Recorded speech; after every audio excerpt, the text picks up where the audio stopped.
PowCast. I'm your host, Steve Holden. Before we get to our main segment, I would like to start by thanking you, our listeners, for the wonderful reaction to our pilot episode. Yes, thank you, Stefan. 'Twas a pleasant experience getting to discuss with you beautiful ladies and dashing gentlemen. Oh man, Great British Bake Off's been the shit, man. And that is my sound engineer, Frankie. Yellow! This week in the news, the dickhead virus. Oh, my apologies, I seem to have misplaced my glasses. You've got a bad case of the dickhead virus, Steve. Dickhead virus vaccine is finally being distributed to those affected. Over 30 million shots have been administered out of the 180 million infected worldwide. A glimmer of hope that is desperately needed after the conclusion of the dickhead invasion last month. Oh yeah, gotta get me that dick vaccine. In addition, the United Nations have begun discussions on the distribution of aid amongst recovering countries. Our guest today represented America's premier alpha human team, the Independent Squad, in this meeting, and we are honored to have her grace our studio today. Welcome, Supergal. And it is such an honor to be with you on this fine morning, Stephen, as well as your lovely servant. I feel so intimidated right now. Oh, don't be intimidated. I'm just another person. Just like you. Well, that's not strictly true, since you're from another dimension, and shit, I'm sorry. I'm sorry.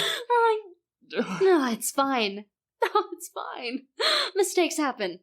Okay, shoot, I'm gonna, you know what, Miss Gal, I'm gonna get you a paper towel, or another cup of coffee, or shit, I'll be right back, okay? Are you okay? You aren't hurt? That was boiling hot coffee. I'm fine, Steve. Thank you. Warriors from my homeland are trained to withstand much more than that. It's a stain on my dignity more than anything. What do you mean by that? Well, in my world we had, as you mortals would say, much stricter customs. I see, so you were fascist. Okay, I got a crap load of paper towels and an even bigger cup of coffee. Oh, shit! Oh, I'm sorry. Fuck. Ah, shit, that's gonna stain the carpet. Yeah, and her dress. While Frankie cleans that up, let's take some calls from the lovely listeners. Hello?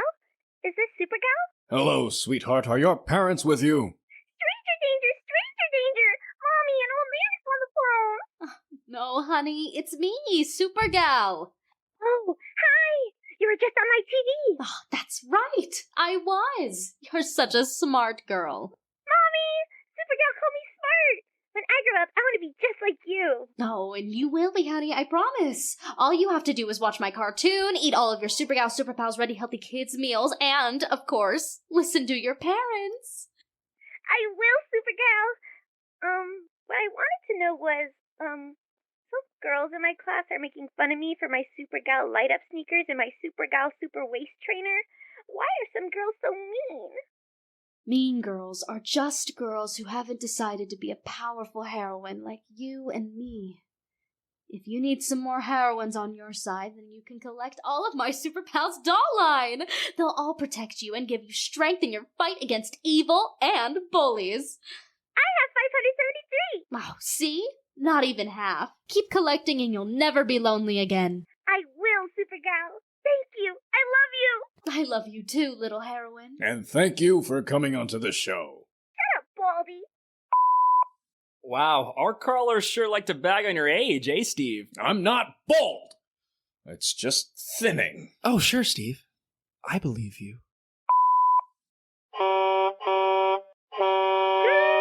Mr. Holden, if it ain't a delight to talk to you. Greetings, sir, and it is a pleasure to be speaking with you as well. Where are you calling from? Oh, I'm from Bumpin' Uglies, Tennessee. Oh, you're gonna be shitting me.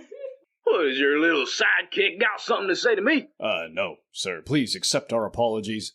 Do you have any questions or anything else of interest to say to our guest? Oh, yeah, Super Gal, I heard about you. I got a question for you. When are you gonna get to Bumpin' Uglies? Oh, well, sir, I was actually just in your fine little town. Amazing sights there, very friendly people. Although I was told it was pronounced Bumpin' Ugle. Common mistake. That's how you know who's never gotten to Bumpin' Uglies before. Maybe I can show you around sometime. Maybe we can grab some beers. Hop in my pickup. I can take you around and see all the sights. Oh, well, as flattered as I am, I would have to decline that invitation. Well, my husband will be real disappointed to hear that. He's your biggest fan. Oh, well. Fun fact, we are currently the highest rated podcast in Bumpin' Uglies, Tennessee. Now, if that doesn't make you believe in an afterlife, I don't know what will.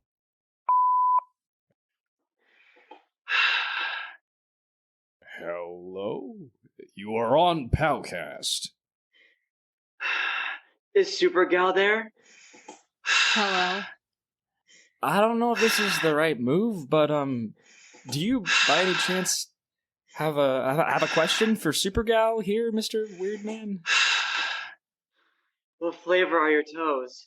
Oh, that is none of your Okay, business. well, let me see. I'm just gonna take off my shoe and take Nope, we're done. Wait, but I need Supergal. So, Supergal, so sorry about that. Let's circle back to what we were discussing earlier. You mentioned your world had different custom stars on Earth. Would you care to elaborate on that? Izaiah, my homeland, and what your people would call a different dimension, was structured similarly to your monarchies here on Earth.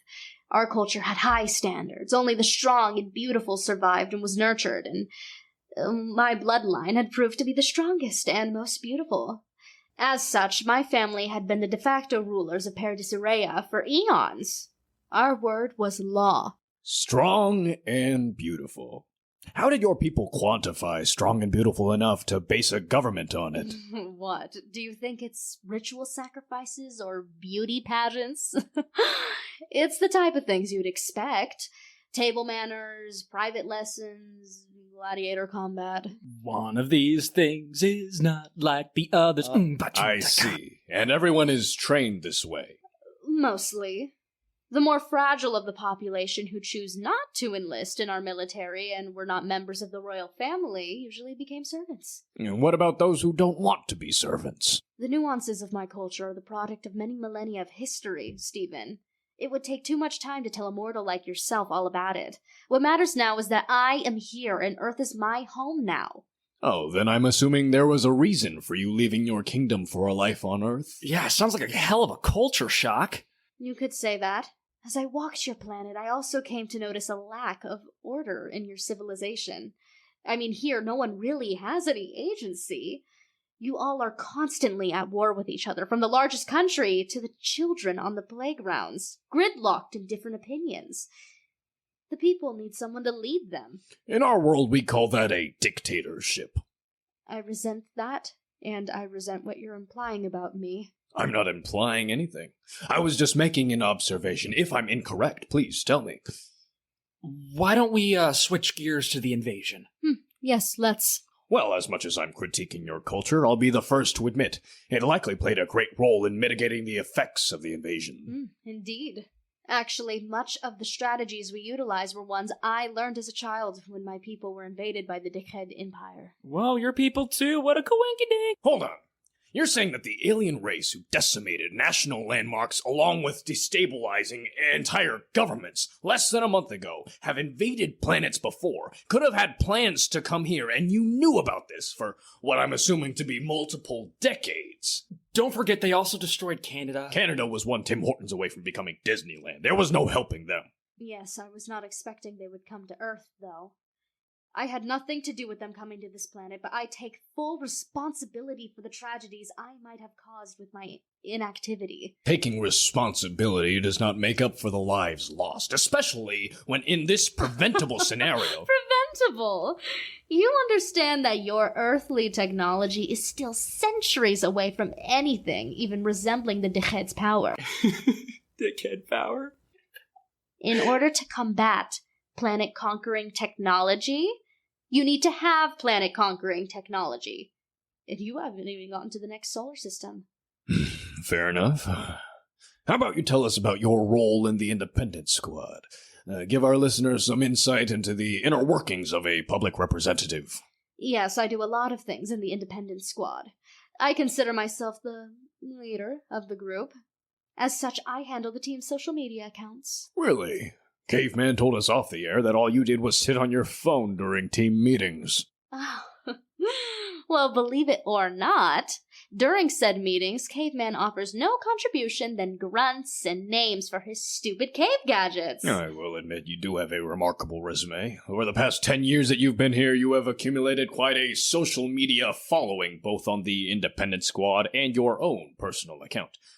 Frankie, pull up the analytic. Rightio! Okay, so it looks like... Here it is. Okay, so at SuperGal has over 200 million followers on Instagram. Thank you, Frankie. Now it seems evident that a preponderance of today's youth idolizes you, which can't be facilitated much by the confines of the internet, especially when you have to present as your ideal. I did not understand half of the words you just said. Where are you going with this? I'm not sure if you're aware, Supergal, but there is a video that has been circulating over the internet of a woman, who appears to be you, spitting gum onto a subway platform. Frankie, play the clip. Well, I mean, that's rude, but I wouldn't say that's necessarily something unforgivable. Like I don't give change to every homeless guy I see coming to work.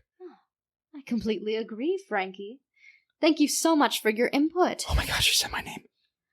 I completely understand the conceit of one being an ideal, but you must understand that it's also impossible. I completely agree, but that's not the end of it. We also have security camera footage of a superheroine on a drunken rage in a local convenience store. Frankie, the clip? Jeez, why so many silent clips on this podcast? Frankie, play the clip! Oh, that's simply not me. Must be some other superpowered, small-time criminal. That's not you. Well, is this you? How dare you? Do you know who I am? I'm SuperGal, and I asked for my lobster seared, not grilled, with the butter on the side. What do you think I am, a dog? You think I'll eat something drenched in butter like some kind of animal? I'm sorry, ma'am. I can fetch you another dish. I don't know. Are you crying? Are you actually crying? You people are on my last nerve. At half your age, I could rip a wolf in two with my bare hands. I'm sorry, ma'am. I come into this establishment under the impression this was the highest caliber dining experience your measly civilization could offer. Yet there's no masseuse. There's no wine fountain. There's not even a gladiator match happening. How do you expect me to eat without blood trickling betwixt my toes? No. I only get another transgression thrown on my plate, handed to me by a greasy heathen who couldn't even be fit to be fed to the pets in my palace. Let me speak to your master. No, in fact... Wow! I feel like I just watched Mr. Rogers' sex tape. I'm sure many of our young listeners would think similarly, Frankie. Care to comment on this shocking revelation, Miss Gal? Oh, well, we all make mistakes. I just happen to have a bad day. That's all. After all, I'm only human. No, you're not. And now I prefer we get away from this nonsense and talk about something a little more on topic. Such as my company, SuperTea. Speaking of, we're today's sponsor. Sweet Frankie, do you have another clip for us?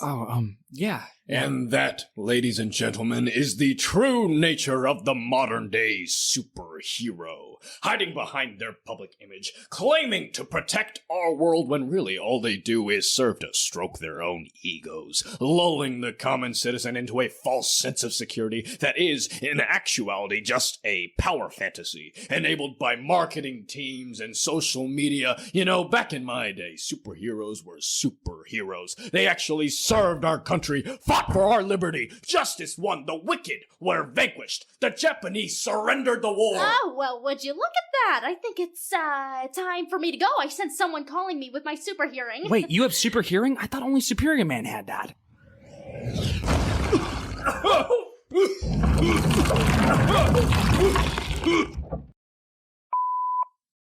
Well, I think this is a bad time to play this, but... Hello there. Don't worry. Just listen to my voice. Do you hate your body? You should. You look like you've eaten today. How dare you? Listen to my calming voice. You have some space between your skin and your skeleton, you fat, greasy pig. It's a miracle you survived this long. Lucky for you, you have SuperTea. SuperTea helps you achieve the stick bug silhouette that you've wanted for so long. SuperTea. You're so lucky that it's yours. You already have it, but only if you've given us $75. Don't worry about the uncontrollable diarrhea and projectile vomiting. That's healthy.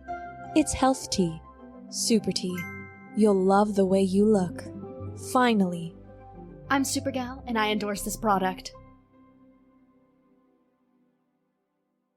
So tell me, Frankie, I'm actually curious to hear now about what you think of the superpowered community. Huh? Oh, me, you're talking to me. Well, Supergal kind of sucked, but I'm sure not all superheroes are like that. Like, let's take, Superior Man, for instance. Squeaky clean. There is no dirt on him at all. And Quickie Man, he's my favorite. I would be pretty sad if he ended up being a turd nugget, actually. Eloquently spoken indeed, Mr. Now, what's your last name? Oh, that. Well, you may be surprised, but it's actually... Oh, I see. From the legendary... Family. Right! Wow, I never thought you would have watched that. I always thought it was just some dumb old lady show. Hey, should we get out of here before we get buried alive? In a shocking twist, you may be right. Well, for PowCast, I'm Steve Holden. And I'm Frankie. And to all, a good night. Stay vigilant, listeners.